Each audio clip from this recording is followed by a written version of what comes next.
The footage presented from Final Destination 2 originates from a fictional horror film. Any references to violence or mature content are purely fictional. All actions are executed by a professional cast and crew. The footage is intended solely for commentary and analytical purposes. Final Destination 2 is a supernatural horror flick from 2003 directed by David R. Ellis. The script was crafted by J. Mackie Gruber and Eric Bress, drawn from a story by Gruber, Bress, and series creator Jeffrey Raddick.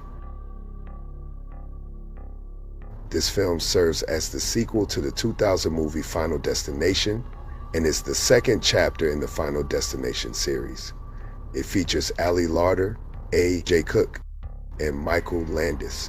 Cook plays a character who cheats death after having a vision of a deadly highway crash. She manages to save herself and a few others, but soon finds herself being hunted by Death, who is intent on reclaiming the lives that should have been lost in the accident. The movie also picks up on the cliffhanger from the first film, revealing what happens to the previous survivors.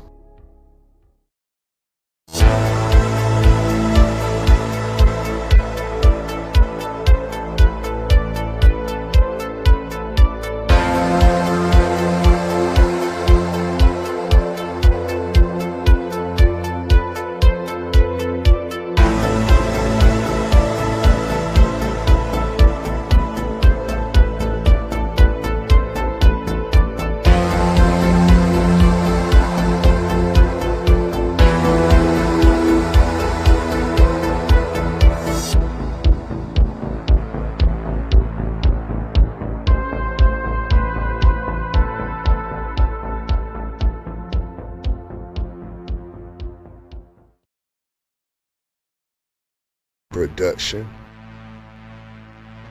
development.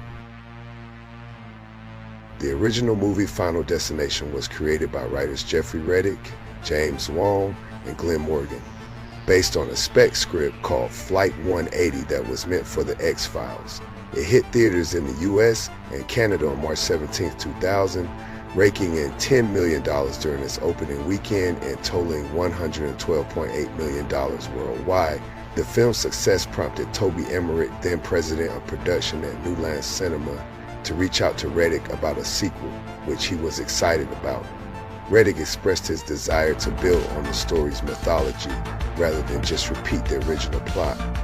However, Wong and Morgan were unavailable for the sequel due to their commitments to other projects, The One and Willard. As a result, New Line brought in David R. Ellis, a second unit director and stunt coordinator, to direct along with writing duo Eric Bress and J. Mackie Gruber. Ellis shared, "Second unit directing is like an extension of the main directing role, especially when it comes to big action scenes, and I was eager to take that on. Once New Line offered me the job and we had a solid script, it felt like a natural step. He aimed for the sequel to stand on its own, while also learning from the first film's success.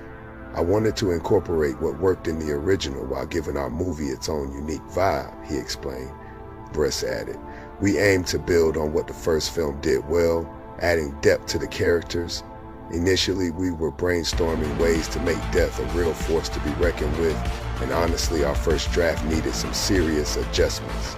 Meanwhile, producers Craig Perry and Warren Zide from Zide/Perry Productions returned to help finance the sequel, with Perry noting, "We could have made no other films and still be proud of the first one."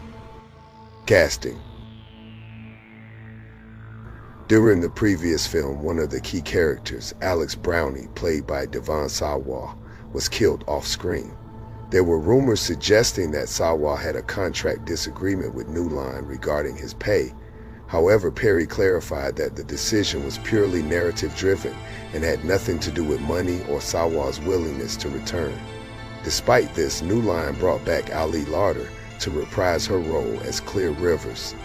Larter shared her excitement about returning, saying, "When New Line asked me to come back, I thought it was great. They showed me the script and let me have some input, and it was really terrific." She noted that Clear has become hardened and withdrawn due to the pain she has experienced, and by committing herself to a mental hospital, she has created a safe space from death. Tony Todd also returned as the mortician, William Bloodworth, with Ellis stating, "It's the same character that we saw before that the audience loved." The character of Kimberly Corman was taken on by Canadian actress A.J. Cook, who had previously appeared in the 1999 film The Virgin Suicides. Cook described her character as a very strong girl, very determined, because her mother died a year earlier, right in front of her eyes, so she had to grow up quick. Ellis characterized her as someone who can enjoy the trip while also being able to challenge Clear. Cook pointed out that it's uncommon to see one strong female lead in a horror film, let alone two. Ellis and Perry were impressed by her sensitivity and vulnerability during auditions, leading to her immediate hiring. Perry remarked, "We are at the beginning of what's going to be a long, successful career for her."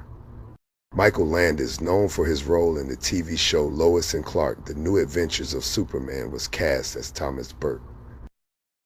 Landis described his character as a genuinely nice guy who stumbles upon a massive car crash and is initially very curious, and as the guy who meets the girl and goes a bit crazy trying to protect her. Ellis noted that he was looking for someone young who could connect with the kids, emphasizing that it wasn't about casting an older actor, but someone strong yet sensitive. He felt Landis struck a great balance in the role. Landis was cast just a day after his audition, which led to some travel issues for him 2 days later and the cancellation of his other appointments. Terrence C. Carson, a former star of Living Single,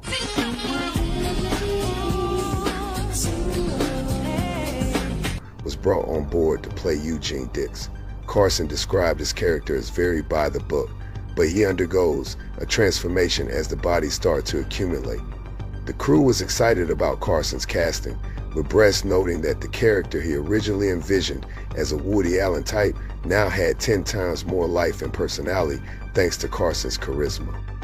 Perry was equally impressed by Carson's ability to deliver even the most ridiculous lines with a polished style enhanced by his deep, rich voice.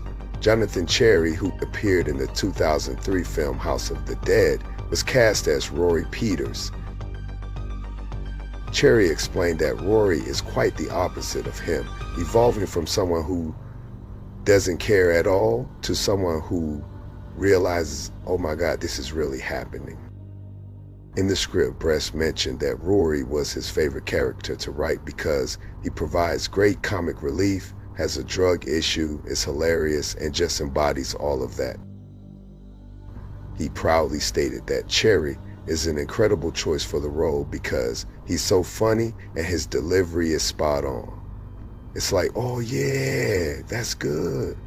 Perry added that what surprised him about Rory was that despite all the humor and his quirky interactions with Kat, there are moments when he shows his vulnerability.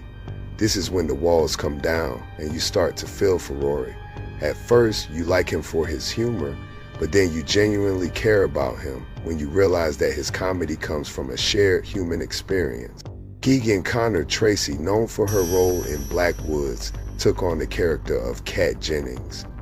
Tracy mentioned that at first Kat is skeptical, but soon her cynical outlook can't overlook the reality of their situation. Perry described the character as someone who is so wrapped up in herself that, while not intentionally mean, she comes off as quite rude and insensitive to those around her. Perry praised Tracy's performance, noting that she brings a vibrant energy to the role and captures Kat's self-aware, anxious vibe. Tracy crafted a character that you might find frustrating, yet you can still empathize with her background. The cast also includes Linda Boyd, who plays the widow Nora Carpenter, and James Kirk as her son Tim Carpenter. David Patkow takes on the role of gambler Evan Lewis, while Justina Machado plays the pregnant Isabella Hudson, and Noel Fisher portrays farmer Brian Gibbons. Newcomers Sarah Carter, Alejandro Rey, and Sean Sippos were cast as Kimberly's friends Shayna McClank, Dano Estevez, and Frankie Whitman, respectively. Andrew Airley plays Kimberly's father, Michael Corman, and Enid Ray Adams appears as Dr. Ellen Clagian. Filming. Just like the first movie, this one was filmed in and around Vancouver Island back in 2002. We're familiar with the area and the locals, plus there's a huge financial benefit to filming there. We were lucky to have Justice Green on board as our unit production manager. He's been a line producer in the area for 30 years and helped us assemble the best crew available. It was the perfect location for this film on so many levels. Perry explained about choosing British Columbia for production. British Columbia Highway 19 served as Route 23, while the Plaza of Nations stood in for the Ellis Medical Complex, where Tim met his end. The farm and lake scenes were shot in Campbell River and Okanagan Lake, although they were portrayed as Greenwood Lake, New York. We filmed part of it at a lake where the temperature was a chilling 37 degrees, which was more than just an ice cream headache. For the underwater scenes, we used a massive tank that was heated to 93 degrees, Landis shared. Both Cook and Landis did their own stunts for these scenes. My biggest fear is being stuck in a car underwater, so it was pretty cool to confront that fear, Cook admitted. We took a few lessons with a scuba instructor to get comfortable with being underwater and using the regulator, Landis added. To prevent any mix-up with Lauder and Carter, Cook had to change her hair color to brown for the part. I enjoy being a chameleon. It allows for so many more opportunities in this industry. You avoid being typecast, Cook shared. Landis also addressed rumors about Thomas and Kimberly's relationship, stating it's more of a protective bond, like a brother/sister dynamic rather than a romantic one. They chose not to pursue that angle. An earlier version of the script did explore it, but they wanted to steer clear of making the cop seem inappropriate. What we have now hopefully shows a bit of chemistry, suggesting that from tragedy something positive can emerge. It concludes on an optimistic note, hinting that they might end up together, but it's not a traditional love story. Ethics. Digital Dimension handled the film's visual effects. CG supervisor Jason Crosby mentioned that their studio was primarily chosen for the highway scene after the team discovered that real logs only bounced about an inch when dropped from a logging truck. They were worried about how to pull off the shot and were unsure if CG would be effective. Fortunately, we had just completed a test shot of our CG logs bouncing on the freeway. We sent a take to Vancouver, and once the crew saw it, they were convinced that we could create all the log shots using CG, Crosby explained. We started with research and development on log dynamics. We wrote scripts to manage the dynamic simulations using real-world values for gravity, density, and more. The results closely matched the original logs filmed in Vancouver, showcasing the software's accuracy in the data we gathered. However, the logs still didn't have that jumping through windshields killer instinct we aimed for. By adjusting the parameters, we were able to give the logs a more dynamic presence. Senior Technical Director James Coulter contributed creative 3D tracking for shots with quick pans, adding motion blur and effects like dust, mist, bark pieces, broken chains, and other debris. Digital artist Edmund Kozin worked on high-resolution images that were meticulously stitched together to create realistic textures for the 22 CG logs featured in the film. They also used hair shaders to simulate splintering and frayed wood effects. Additionally, factors like the speed and height of the logging truck, the dimensions of the logs, and the type and density of Douglas fir wood were taken into account. Despite this, the film doesn't feature any CGI cars. At first we considered it, so we ran some dynamics tests using logs as rigid bodies to collide with cars that had soft body deformers. However, once filming wrapped up, they realized they didn't actually need any CGI cars. Crosby stated, life casts of the actors were utilized for all the death scenes, including those set on the highway. Landis felt claustrophobic during the process. They also used fake blood, although some CGI blood was included as well. Soundtrack. Similar to the previous film, there wasn't an official soundtrack release for this movie. However, it does feature 10 songs throughout the film and includes 2 music videos in its home release. The band's sounds had 2 singles, Dance With Me and Rock and Roll, promoted through Kimberly's car stereo. Additionally, the music video for 7 Days a Week was included with the DVD. Middle of Nowhere by The Blank Theory played on Evan's car radio and was also featured on the DVD along with its music video. John Denver's Rocky Mountain High was covered twice in the end credits by Pete Snell and Jude Christodal. Christodal also performed My Name Is Death during Brian's death scene and in the end credits. Other songs featured include Highway to Hell by AC/DC on Kimberly's car audio, John F. Hennessy by FT on Rory's car, Vitamin by Incubus during Evan's house fire, and I Got You by Planet Earth at Rory's party.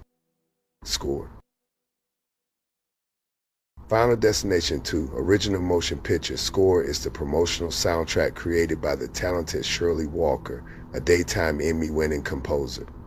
Although it wasn't officially released, it was made available on September 30th, 2003 alongside Willard, the original motion picture score. The score garnered positive feedback from critics. Robert Coley from Variety praised it for showcasing a deep understanding of horror jolts. Pete Roberts of DVD Active called it top-notch, while Anthony Horan from DVD.net Australia encouraged listeners to crank up the volume and get ready for a sonic feast. However, Chris Carl from IGN Movies pointed out that while the score isn't particularly memorable, it serves its purpose well. Box office. Only the movie debuted in 2,834 theaters across the US and Canada on January 31st, 2003, raking in $16 million during its opening weekend, which averages out to $5,651 per theater. Final Destination 2 landed at number 2 in the U.S. box office for its opening weekend, just $200,000 behind the thriller The Recruit, which also premiered that day and featured Al Pacino and Colin Farrell, earning $16.3 million domestically. The film fell to number 5 in its second weekend, and then to number 7 during its third weekend, which coincided with Washington's birthday. By its fourth weekend, it dropped out of the top 10 and continued to screen in 42 theaters during its 16th weekend, bringing in $27,585 and landing at number 65. Overall, Final Destination 2 made $46.9 million in the U.S. and Canada and $43.4 million in other regions, totaling an international gross of $90.9 million. When compared to its predecessor, Final Destination opened at 3 with $10 million, which is $6 million less than Final Destination 2's second-place debut. The first film earned $53.3 million domestically over its 22-week run, which is $6.4 million more than the sequel's total of $46.9 million during its 16-week run. Additionally, Final Destination brought in $59.5 million internationally, resulting in a total of $112.8 million, which is $16 million and $22 million more than what Final Destination 2 earned in those respective categories. Home media. The movie hit DVD shelves on July 22, 2003 as part of New Line's Infinite Film Collection. This DVD is packed with extras like an audio commentary, 6 deleted scenes, 3 documentaries, 2 music videos, 3 trailers, interactive menus, and subtitles.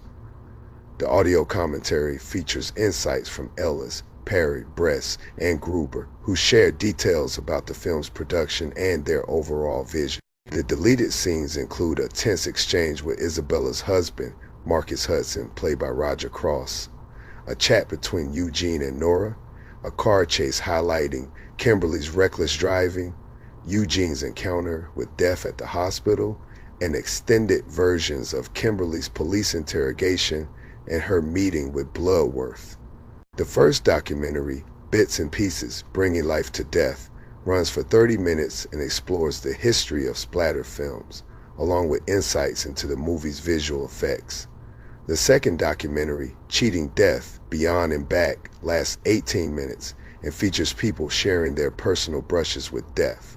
The third documentary, The Terror Gauge, showcases a test screening of the film where viewers undergo biofeedback and neurological assessments with neurophysiologist Dr. Victoria Ibridge. Additional features on the DVD include the interactive game Choose Your Fate, music videos for Middle of Nowhere by The Blank Theory and 7 Days a Week by The Sounds, theatrical trailers for this film and its predecessor, plus trivia sprinkled throughout the extras. A Blu-ray version was released on August 30th, 2011. Critical analysis. In 2010, Nick Hyman from Metacritic featured Final Destination 2 in the site's list of 15 movies the critics got wrong, highlighting that the intricate suspense and action sequences from the first two films are more impressive than most. Audiences surveyed by CinemaScore rated the film with an average grade of B+ on a scale from A+ to F. On the flip side, many critics slammed the film for its plot, acting, and screenplay. Roger Ebert from the Chicago Sun-Times remarked that maybe movies are like history, repeating themselves first as tragedy, then as farce.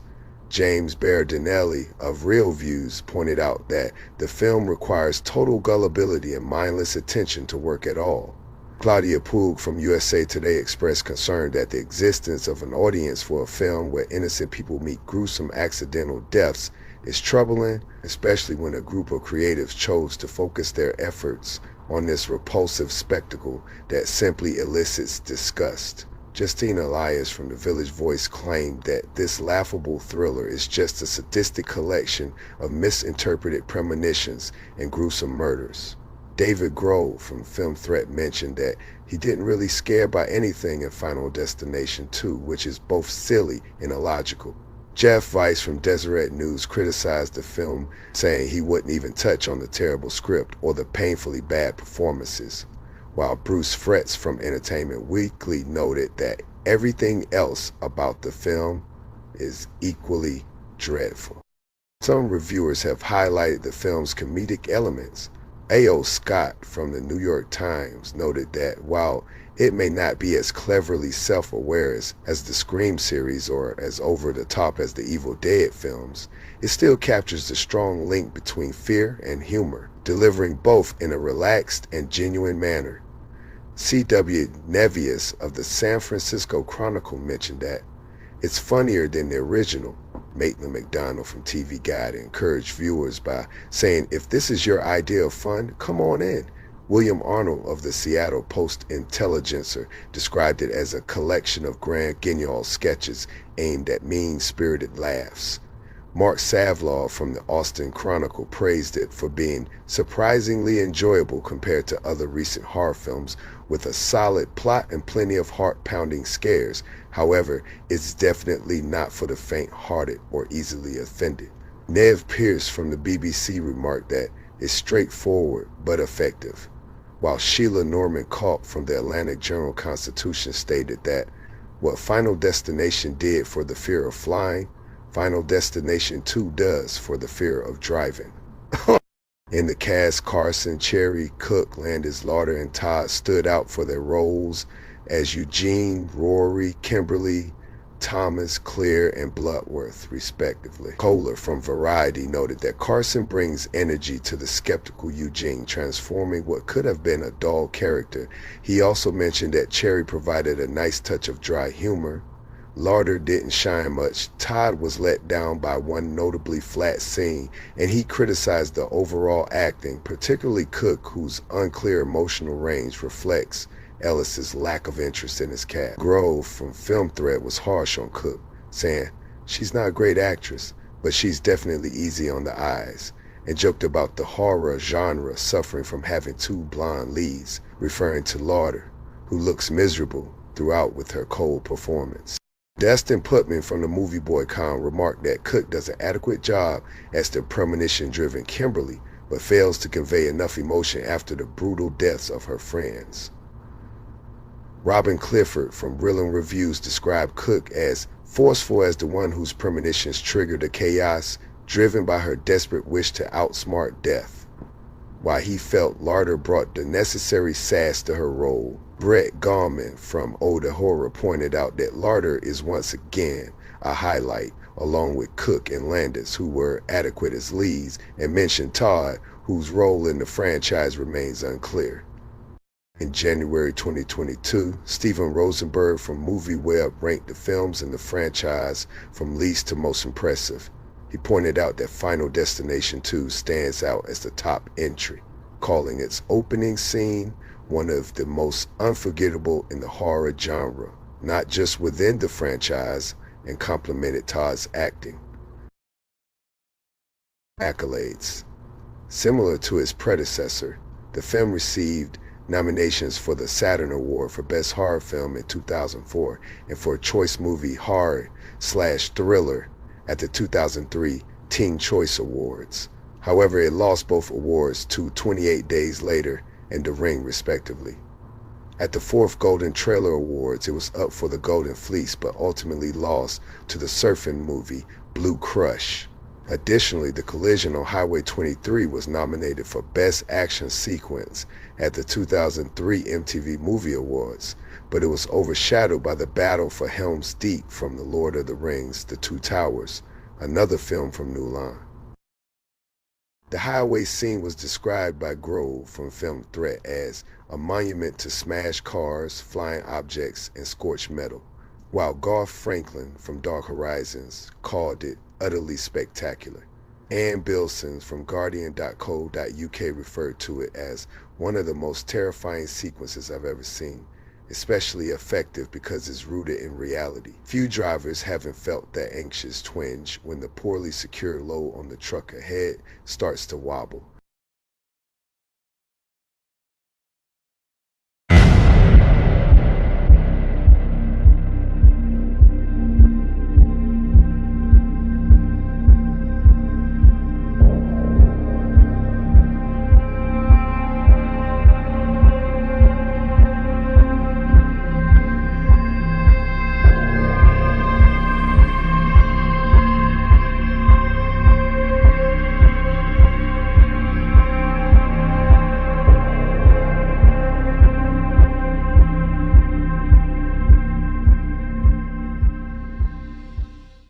Thank you for showing love to the video, everyone. If you enjoyed this episode, please make sure to like the video by hitting the thumbs up and subscribe and share with your family and friends. This content is created by a true fan of horror for hardcore horror nerds. Your support is truly appreciated.